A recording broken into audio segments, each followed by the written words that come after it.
And for the participants at the bottom, or if you click view there. Just a second. Get Oh, this. you're good. Go to that View. right here.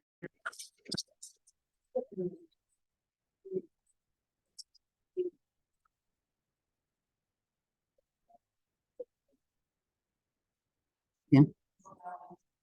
Awesome. Mhm.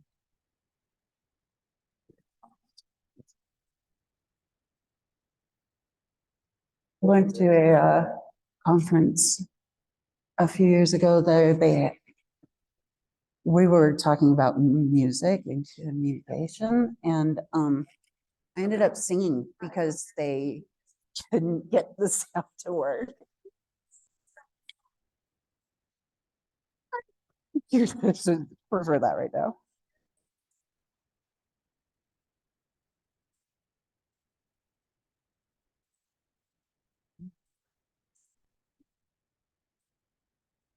We'll see this and that's what they'll just. You want to, Yes. okay, so are we ready if we start inviting people up? Are you ready? I sent it. Where's your Wherever you think would be best. That's fine. Yep. All right. Is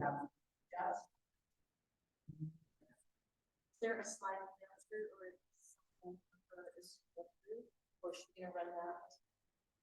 Would you be able to use the laptop? I can go see if you have a slide answer. Whatever is easiest, what works, right?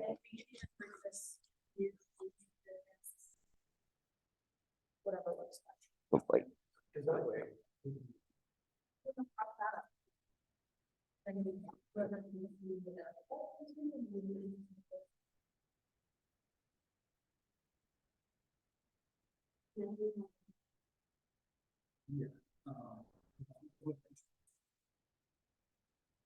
Yep. Go. Roll around here. Okay. Sprocket. In. Yeah. Good. Okay, works for us. So you're recording. I don't.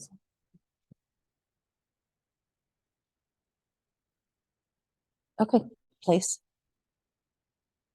Down. You're gonna let me talk. Okay. Because that's on this.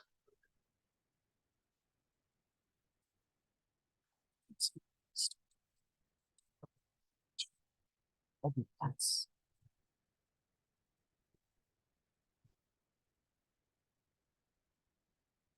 So what you want to do then is give yourself a no sprocket down. Okay. Okay, sprocket.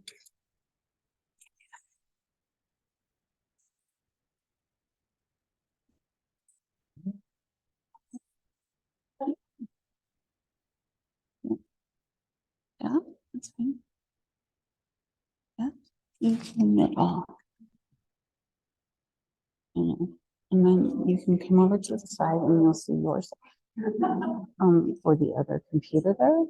What's the name of that computer? Okay.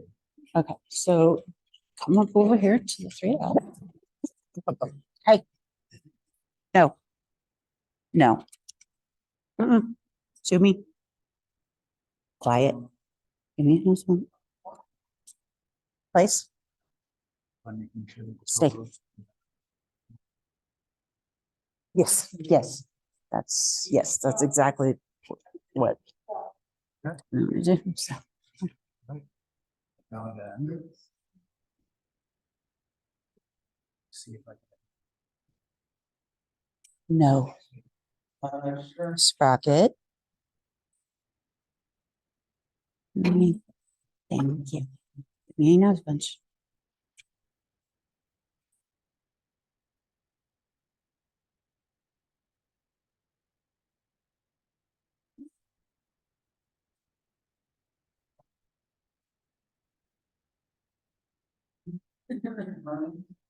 I like Would you like? you. Everybody in the audience, you want me to introduce or just my family? Okay.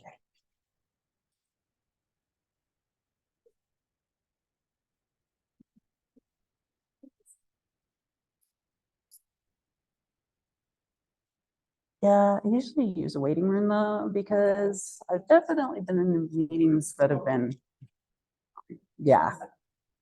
So yeah. Okay, so go ahead and collapse that speaker thing up there at the top. And This? yep, just put it down to that. And please go and use the other computer. Please.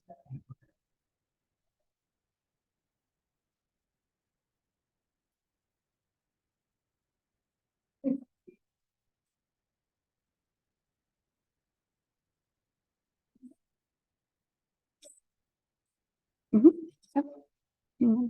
Welcome. We are so great to welcome you here to the inaugural lecture of Dr. Andy Carter Olson. My name is Paul Bard. I represent President Provost's office. They both asked me to welcome you to this inaugural lecture and to congratulate Dr. Olson on the achievement of brain. We are so excited to be here today and to celebrate this accomplishment.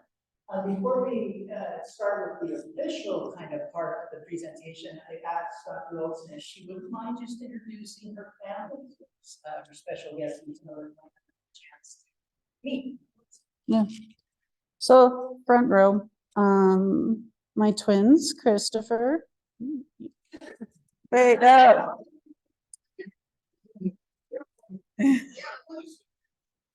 Yep, same name. That's my dad. This is my mom, Gabriel, and Tim. Most of you guys know, most of us, except my mom and dad. They came out just for this, and it's pretty awesome. Are you not the co-host still? No. Okay, cool. Thank you. Celebrated today. How we'll kind of run today is follow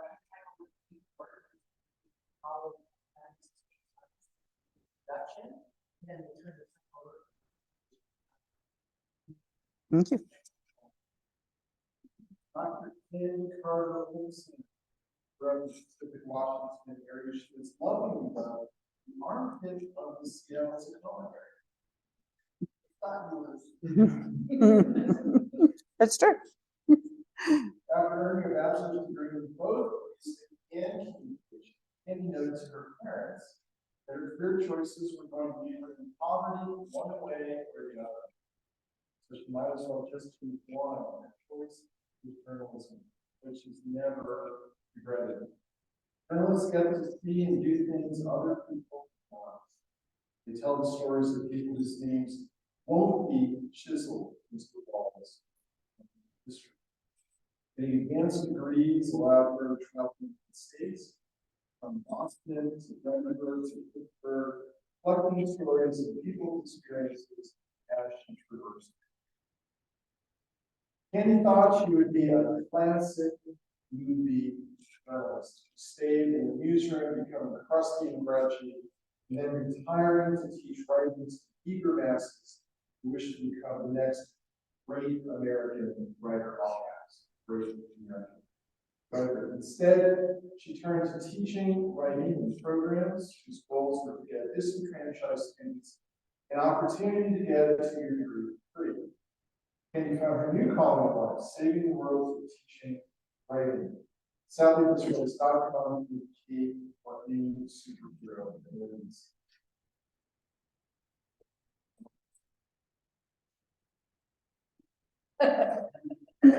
As a water-loving person, Olson farms towns lacking without an associated ocean beach nearby.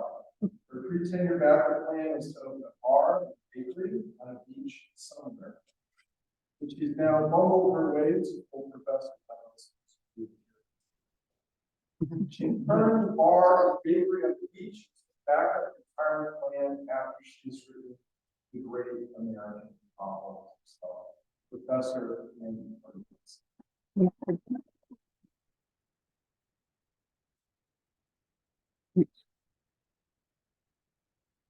The um, the tenure process is so stressful. And you heard, what's your backup plan if you don't make that 6 years? I had 3 or 4 different friends who were going to go in on that with me. Okay, so couple of things. You guys know that I've been really, really sick. And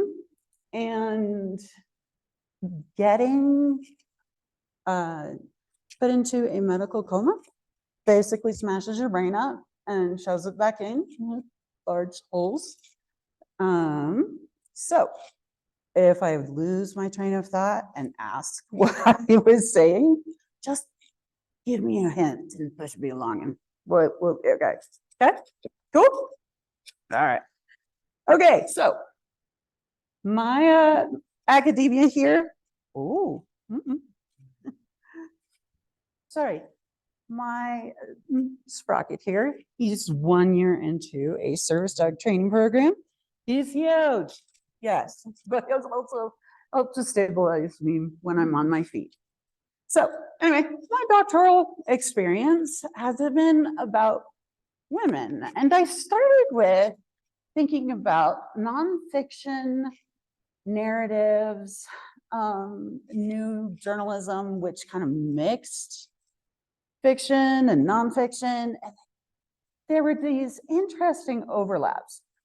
But I also found those movements in journalism were primarily men, heteronormative men, and not Joan Didion. So Joan Didion was one in there.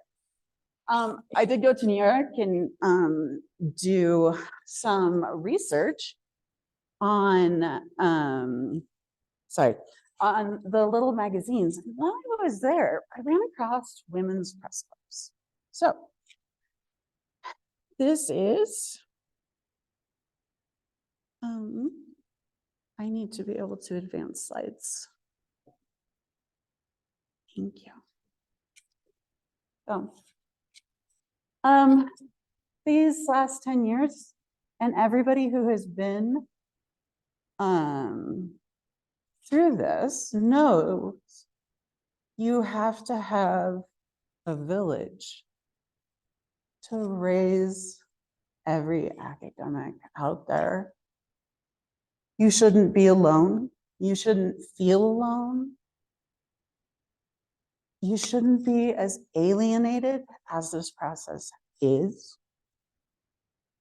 And so my good friend, Dr. Meredith Guthrie, she has twins as well. She calls me her curse. We're good. She noted once that one of her professors told her, if you don't have a full mental breakdown at some point in time, and getting your PhD, or in this case, going through tenure, you're doing it wrong. And all I had to say was, and Meredith's with me on this,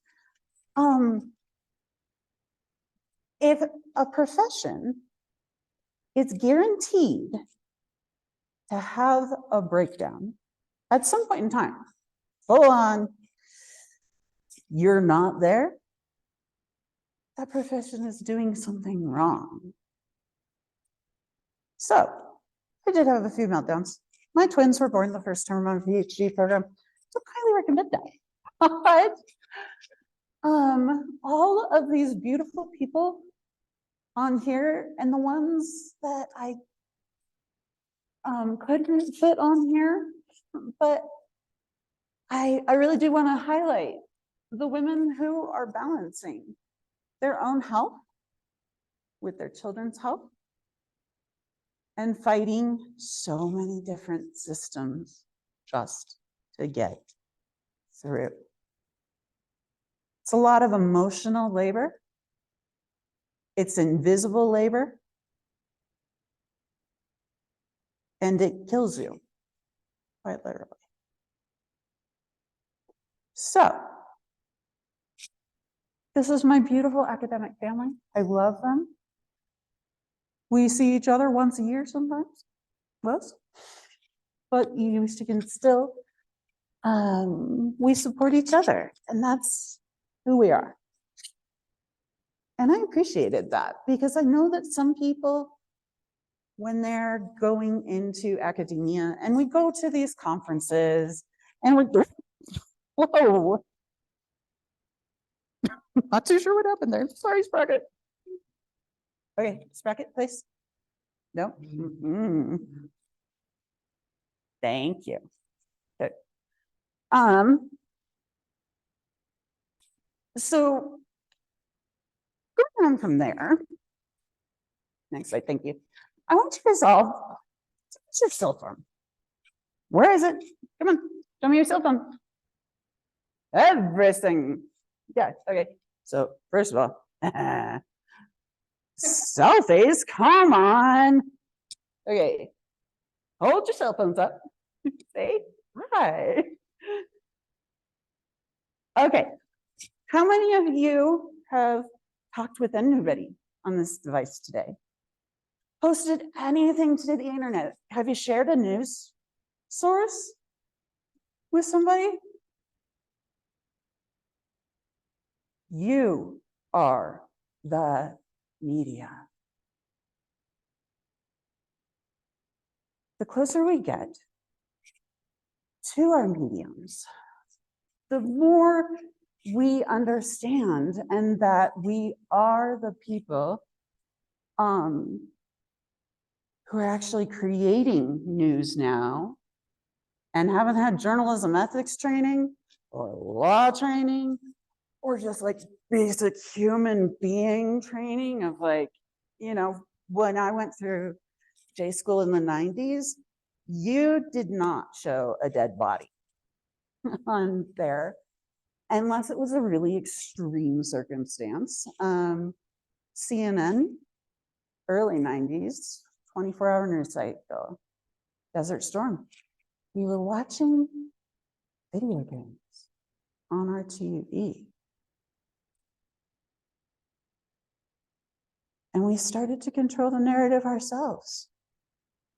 And so the next time you share something that says, this is not being covered by the media. Okay, first of all, you just shared it from somewhere. So where did you share it from? And two, you are the media. So what kind of stories are you getting out there? What are you doing? Okay, so now smash that silence button. We don't have a like button, but you can do that later. It's okay. Most of you know me, but this is my latest book that my beautiful mentor, Tracy Everbach, and that's her significant other, Jake, that's all, and Brave Women in Journalists, Make America Great. This is the first Women's March.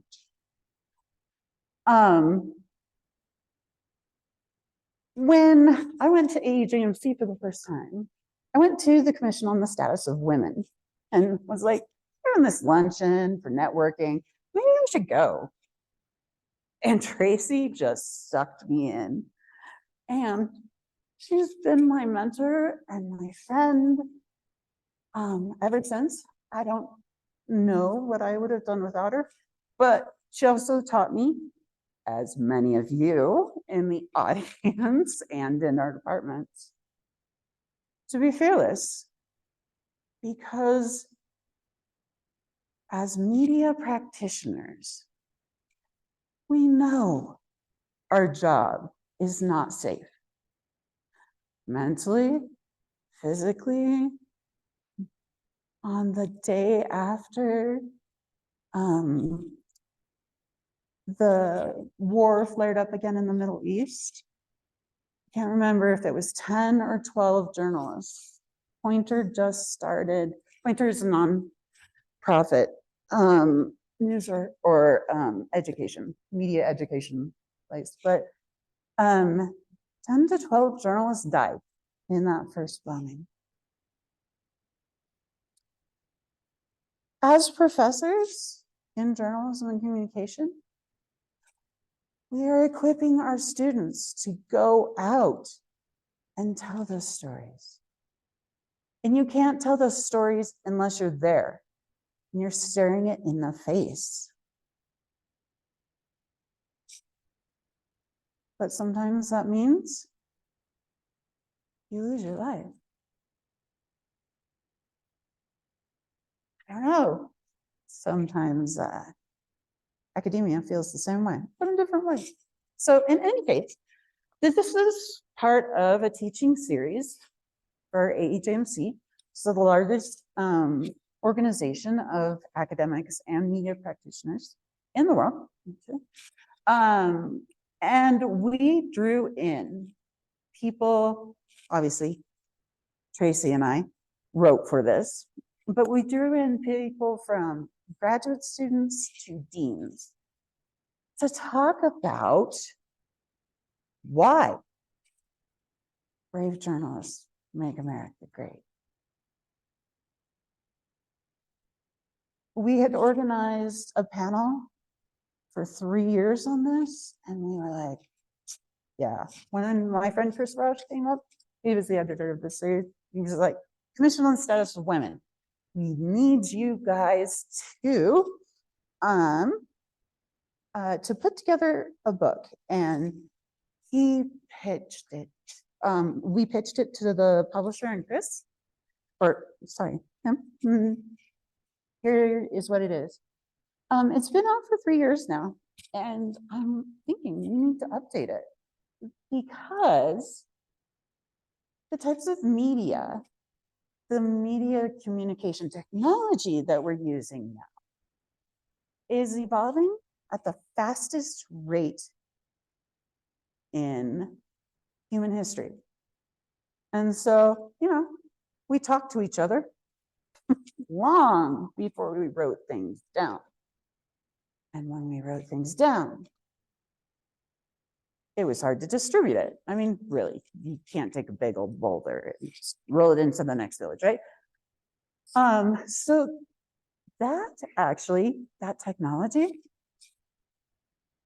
all goes into what we're seeing today and being unable to see today. So we're very scared of the media, even if we are the media, because we don't know what's happening, because we're in the middle of it. And every time we have a communication technology revolution, we gain something and we lose something. So in the shift from morality to literacy, we lost memorization. But we also undermined the institution of this governance where there was one person who kept the annals of the people around them and told it over and over and over again. It was that one person in power. Now, we look at people who are running coups around the world. What's the first thing you do when you want to be a successful dictator? You seize the medium, and then you start directing the messages. So, testing tolerance. I have very little split between my brain and my mouth, so you have been warned. Okay. How does journalism and academia run together? Well, I can tell you, we know that in journalism and communication programs, 60 to 70% of our graduates since the 1970s have been female identifying people. Why aren't we still seeing those filtered up into the people who actually do control the messages, who are the editors? I don't know. But I can tell you this kind of work, it wears on you. And here's why. So this was article that came out in 2022.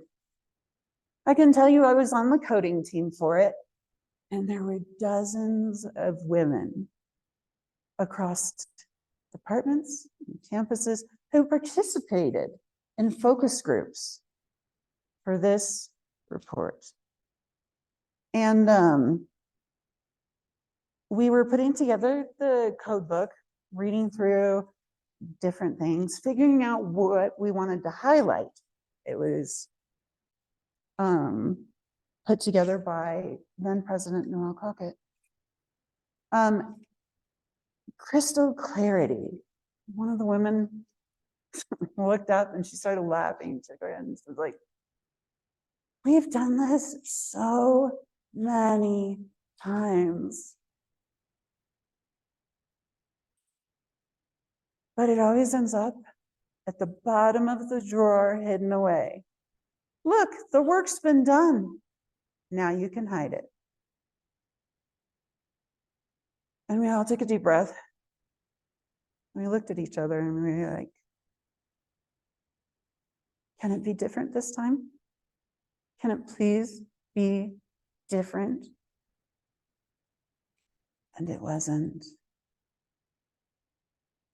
And it isn't.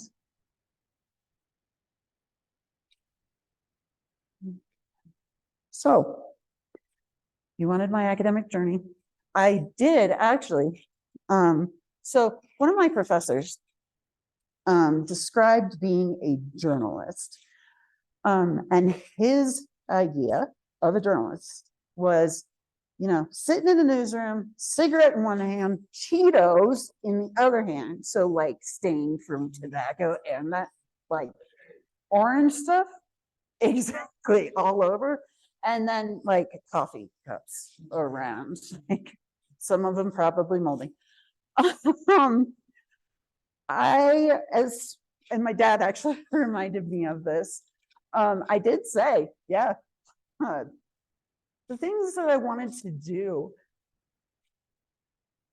Yeah, I was going to be in poverty. Anyway, I wanted to be a flute player, but I never, ever wanted to be a soloist. I'm sorry, I have massive stage fright, but I love playing with the symphony and creating things together.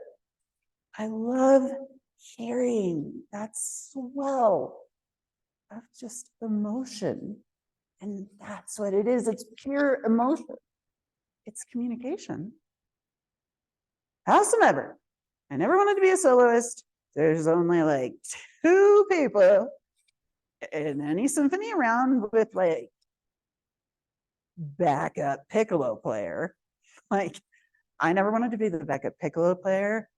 I know that Joan Paddock is one of my undergrad professors, and I love her dearly. And she made me play piccolo. She and I, we need to have a reckoning about this.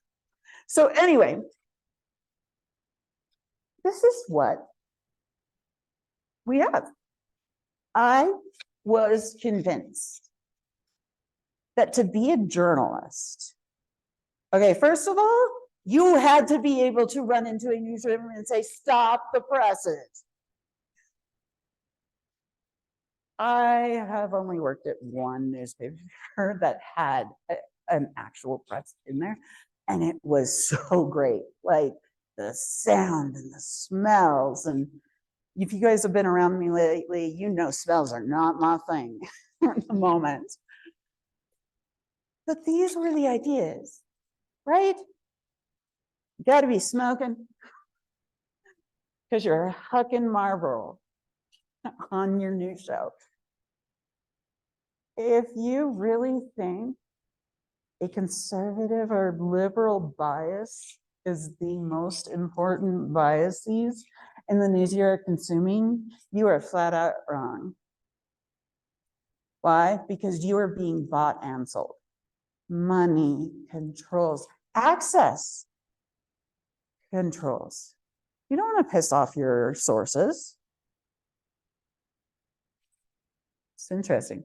So these were the two women journalists that I kind of grew up with, understood, kind of related with. I gotta say, like, suits, not my thing anymore, not comfortable. But the avuncular, good night and good luck, sending out into the world. We have these boxes, our source gave us all this information. That's from the movie. Mike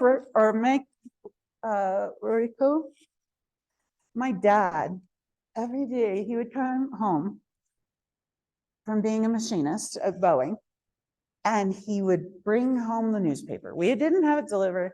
He went to work and he bought it there and he read it over his breakfast or his lunch, depending on how early I dragged him out of bed to get my butt to school, because I was always doing stuff before school.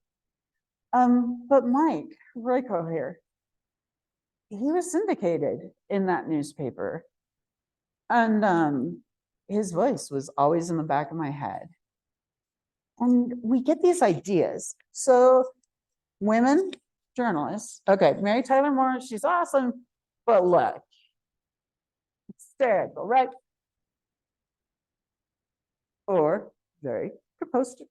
Do we ever see women journalists this composed in our media right now? Like, there are news channels where they're like, oh, you gotta get more V in that next there. No. Yeah. Or you're the backup, right? Female in the background. So I thought I was going to be Mike here saying good night and good luck. I'm a flute player. I never smoked, never will. Sorry. It stings. It's awful. But I never run into a second fiddle to somebody else. I'm not your ghostwriter. Never have been, never will be. So, the professor. These are the images of the professor. So, I told you guys, I wanted to be a journalist for the rest of my life. And then once I was old, crusty and grouchy, the last 6 years have definitely made me old, crusty and grouchy, so I'd say. But these are the images of the professor, who always has a tweed jacket with like these patches on his elbows. And he's kind of a sex symbol. So women are sitting in the front row with "Love Me You" on their eyelids as they blink. Or they're "Oh Captain, My Captain." Or they're a joke, 100%. And I often say I am the quintessential absent-minded professor, but I'm not a joke. But this is where we came. So what changed? Next slide, please. And why?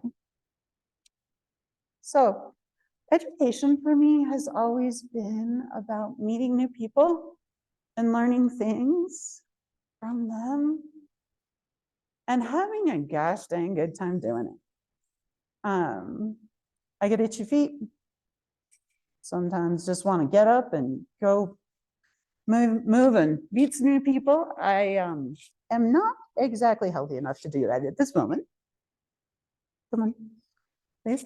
But I do want you guys to know,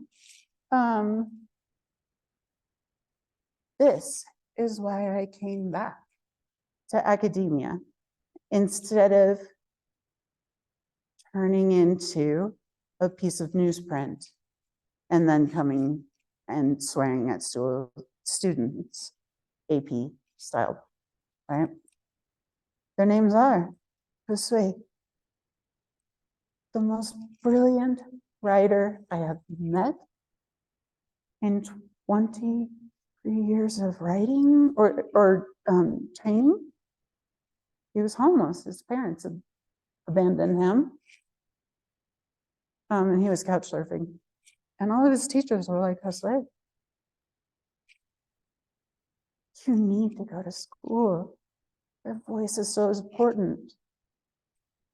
And his answer, Professor, maestra, I can't afford it. How am I going to get my next meal if I'm trying to pay for school? So policies and rules, they're meant to be bent a little sometimes, because if you stick too rigidly to them, you leave out voices that are so important to the tapestry of our lives. So let's see, Jasmine Daisy, she was 17 when she was in my class. She had a three-year-old daughter. Do the math. Be furious for her. She would come to high school, bring her little girl with her. They had a daycare in the high school. And then once she was done with class, she'd take her daughter, and they would go, they'd eat dinner, they'd do some homework. She would put together her daughter's bed at the hotel where she was a maintenance person at night. And then she would go around and clean her rooms while her daughter slept. And then once she was done with that, she'd get 2 or 3 hours of sleep, get up, and do it all over again the next day. Raymond, Conception, Sheila, Eric. Oh, Eric's one of my favorite people from here at USU. He and his husband have already adopted 2 kids. He has a master's degree from here at USU. He just got it a couple of years ago. One of his foster to adopt kids is 10 years old when they adopted him. And now they have a little girl. He's adorable. Favorite social media, you guys. Anyway, you pop over here. So as I was packing up my office and having a fire brigade take all of my stuff out and home this summer, there was a box of awards that I had won throughout my time here. And I gotta tell you, this apple right here, it's the one that really mattered to me. I was an adjunct, and they would, at Colorado Christian University, they would allow seniors, they would have a ceremony, and it was the apple ceremony. And they would tell the professor how they had changed their life.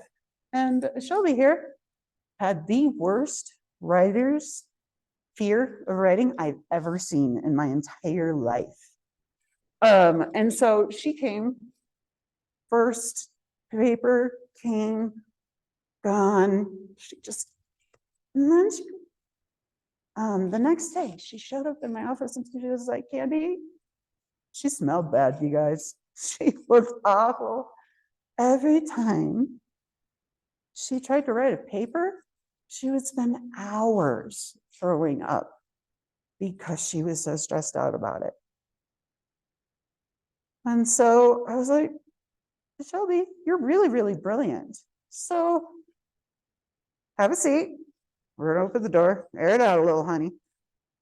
And we're gonna have a conversation. And then you're gonna write a paragraph while I'm just sitting here at my computer. And you're gonna read it to me. And you're gonna tell me what your argument is. And that's all she needed. She sat there for 10 minutes and she read it out loud. And it was brilliant. And she went and she wrote her essay. And every time she needed to write a paper, She would come to my office hours. She would sit. We'd talk about what was going on. She'd give me some keywords that she wanted to hit on. And then she'd go and she'd do it. Sometimes mercy is way more important than a law or a rule. Moving on. Okay, so these are why I'm here. Okay. Yeah, okay. But what I found actually, so I went back to my master's, get myself a master's and my PhD in Pittsburgh. Before then, I wanted Josue, Conception, Daisy, Jasmine, all of these human beings who deserved to be respected, who deserved to have their voices out there. I came back for them. And what I found was that women have always been organizing. Women journalists changed the world into press clubs. And those press clubs changed cities and the people in them. So on the far end there, my friend Pamela Walsh has now done a lot more research on Toki than I have. She's written a book. Yeah, this is Toki Shaw Thompson. And she was known in the African-American presses here in the United States. She went to the White House. She was a fashionista. She had her own column. Everybody wanted to be Toki. Women's Press Club of Pittsburgh. She tried to join with one of her African-American colleagues at the paper. You guys know the black ball and the white ball way of voting? Yeah, really, really awful in this case.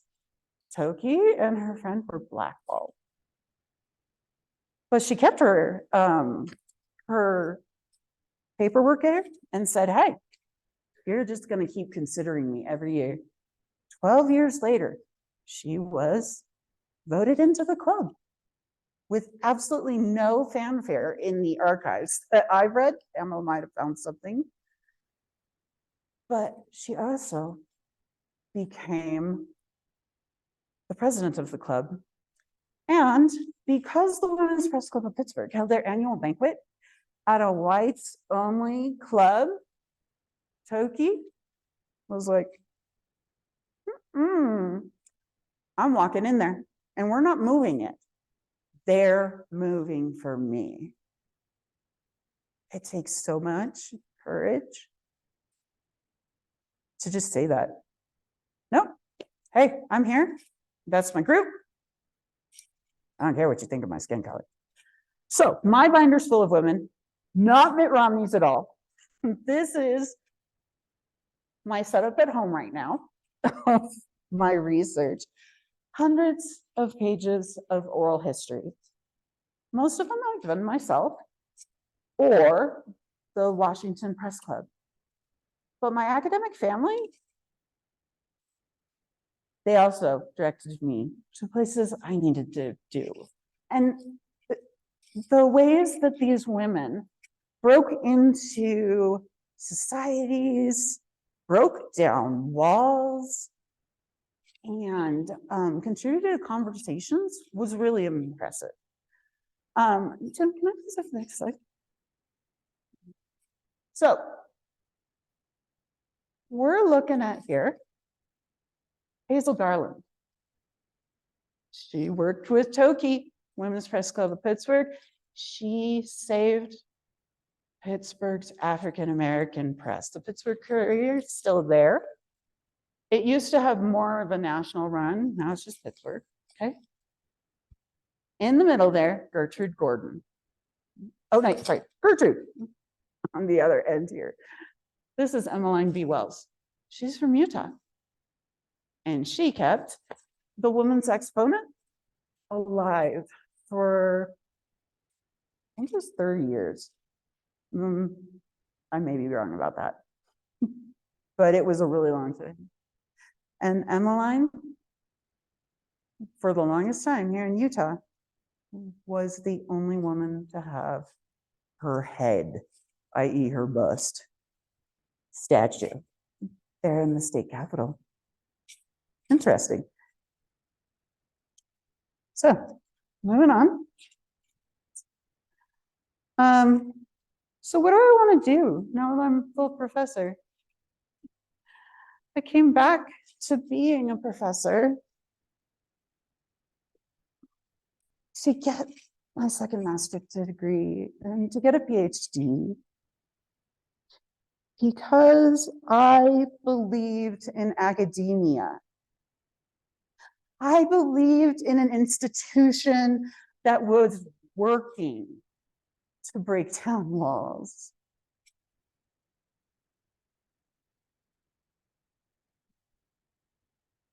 I admittedly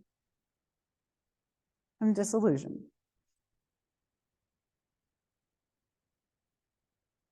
We take 2 steps forward and 1 back.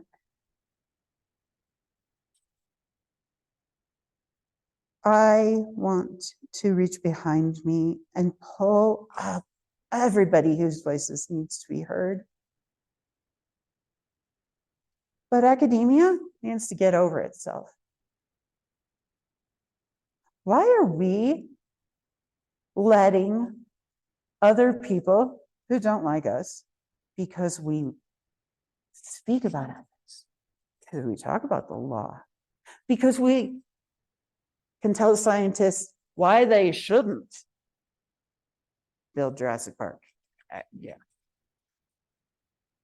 These 2 screenshots, I was just like thinking, this is all I ever hear. The humanities are in crisis.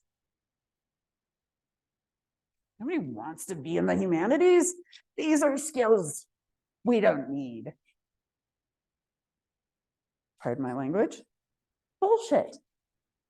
Why are we letting them frame the conversation?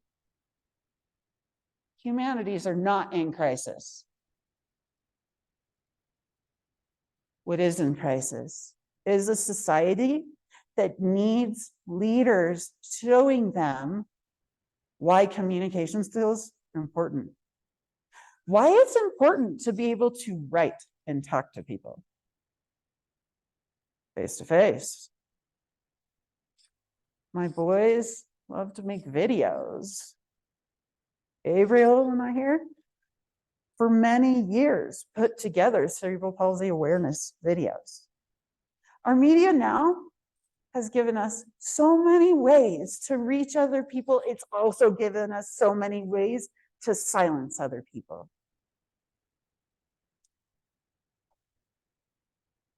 Why are we in crisis? Because we're embracing that narrative. I didn't put 20 years into an institution that is in crisis, except that it's expensive, top heavy, and needs to come down and realize that education is important. And not everybody needs a university degree. The apprentice programs worked for a reason, and they're still out there. But we are important, friends. We are important. Don't let anybody tell you otherwise. So, my future, I don't know. Exactly 1 week ago today, I was in seeing my 3rd immunologist, by the way, many of them. And she was a specialist. She's actually in New York City. So I was in the office with her on the computer screen and her nurse practitioner breaking things down.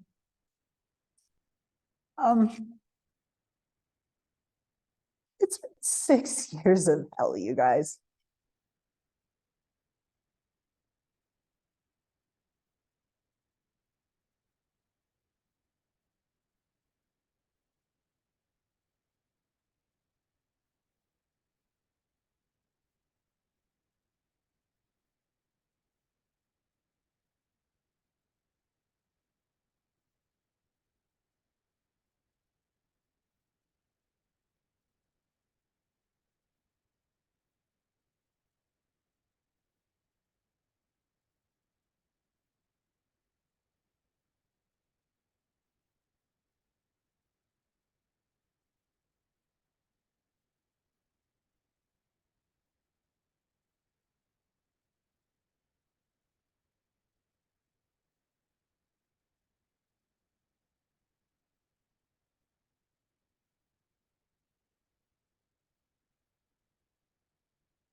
But wait,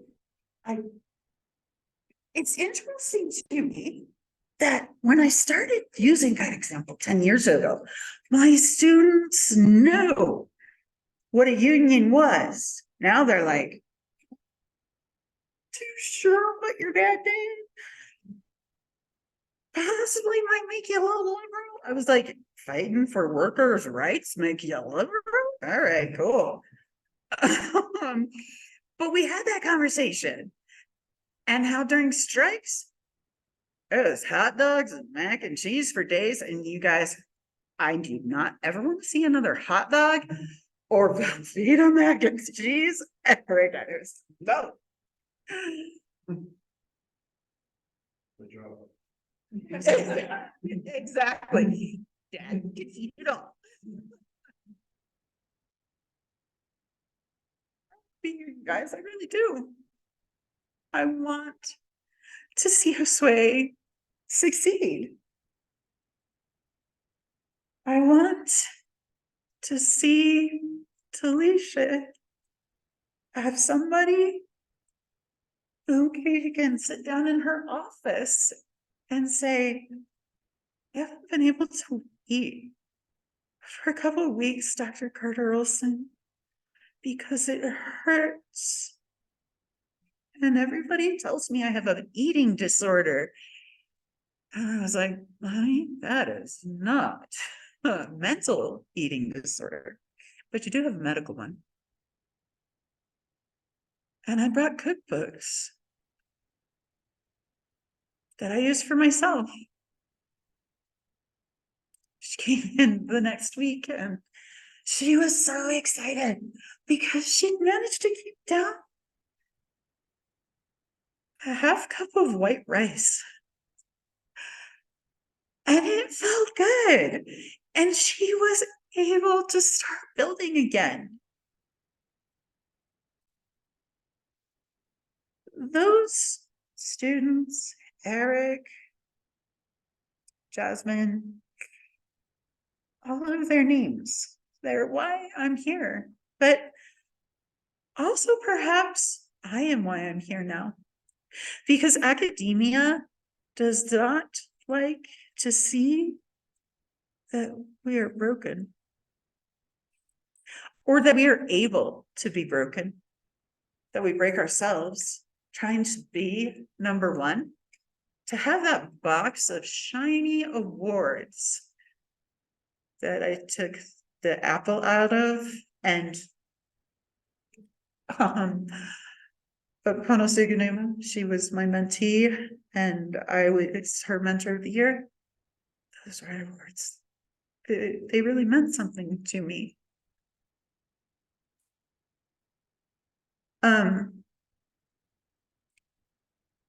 But we shouldn't be abusive in the academy. There should be no reason that the tenure line professors are absolutely brutalized through the first 6 years, unless they get a committee chair who surrounds them with people they know are going to get them through and give them that support and high fives along the way. I'm full professor now.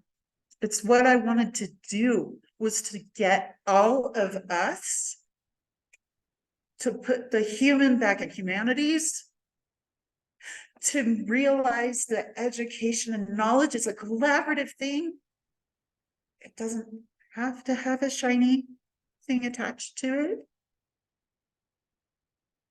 But, you know, I still want to know how many tankards of beer it took before the scientists around here took goat's milk and turned it into spider silk.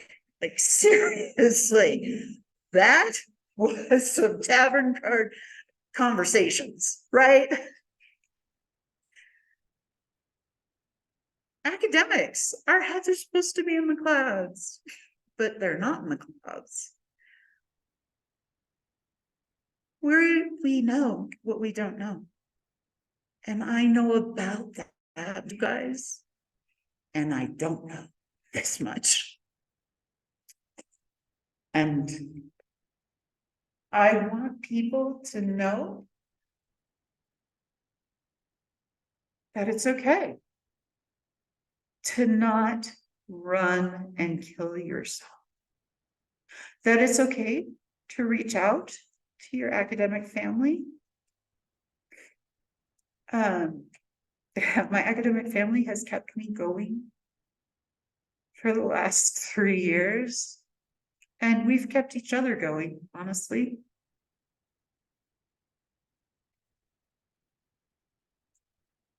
So my speech is, I guess, a clarion call.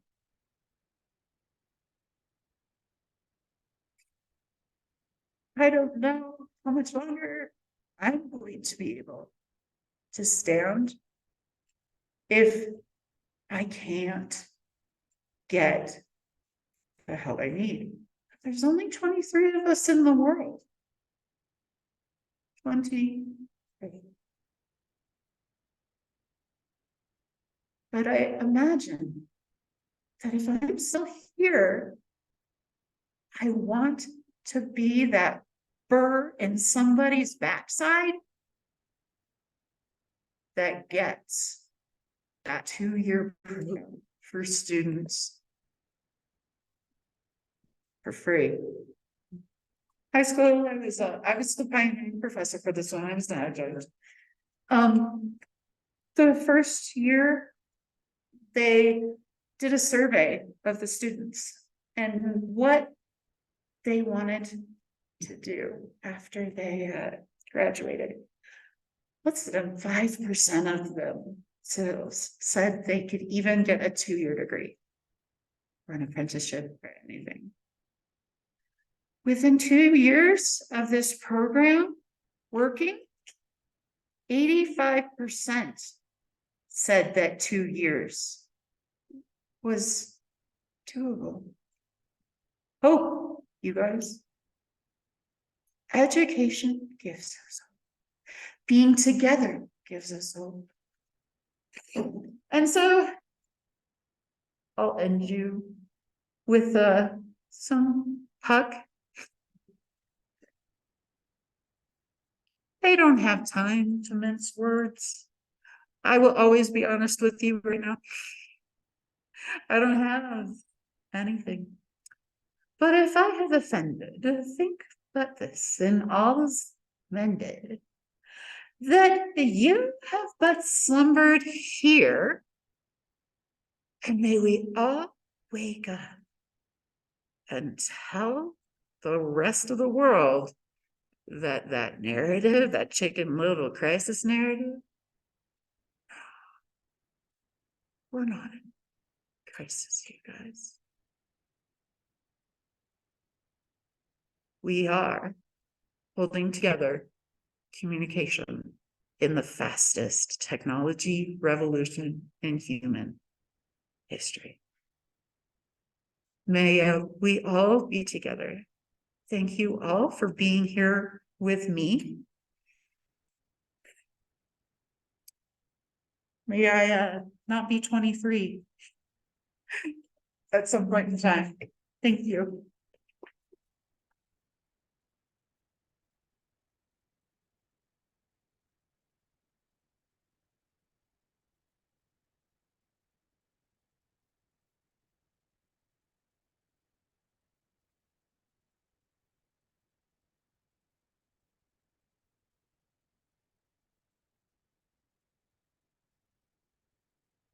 Thank you. We appreciate you coming today. Thank you, Michelle and Angie, for helping us with just these.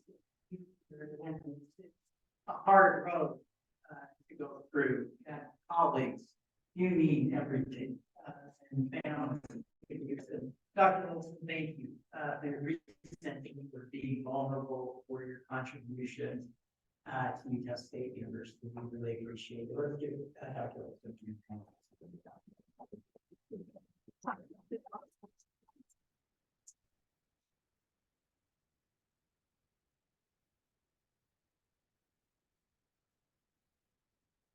For just a little bit, I'm not sure. After this, there's feel free, bingo and thank you. Jean and John, I need a photo with you. So Jean and John here are they attend my church.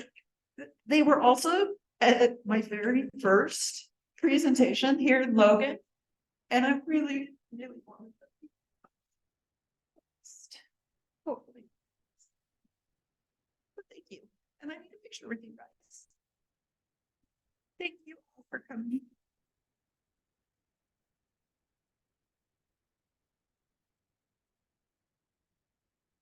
That's still recording there.